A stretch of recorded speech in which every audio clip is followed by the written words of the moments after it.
खुलुमबाय गिबियावनो बड'लेण्ड निउज 24 निफ्राय नोंथांमोननो अननाय सिबिनायखौ जासिग्रोबाय। हादोराव कर'ना महामारिया गिख्रंथाव महर लादों। सानफ्रोमबो कर'नानि जाहोनाव थैनायनि अनजिमा बांगासिनो दङ। दासिम हादोराव 9 लाखनि बांसिन सुबुंनि देहायाव कभिड-19 पजिटिभ मोननाय जादों। मिरु नखर मन्त्रि अमित शाहनि देहायाव कभिड-19 पजिटिभ मोननाय जादों होनना खौरां मोन्दों।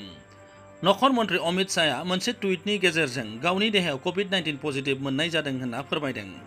बिथाङा थांनाय साननैसोआव गावजों सोमोन्दोआव फैनाय गासै सुबुंखौनो कर'ना टेस्ट खालामनो खावलायदों। आसामावबो कर'नानि महामारिया बारा जादों। कंग्रेसनि गागि दैदेनगिरि बेरेखा हान्जानि लेङाइ दैदेनगिरि सामुगुरिनि एमएलए रकिबुल हुसेननि देहायाव कभिड-19 पजिटिभ मोननाय जादों होनना ससियेल मिडियानि जोहै खौरां मोन्दों। रकिबुल हुसेन बिथाङा गावजों सोमोन्दोआव फैनाय गासिबो सुबुंखौनो कर'ना टेस्ट खालामनो थाखाय खावलायदों। रकिबुल हुसेन बिथाङा गावनि देहायाव कभिड-19 पजिटिभ मोनदों होननानै ससियेल मिडियानि जोहै फोरमायदोंमोन।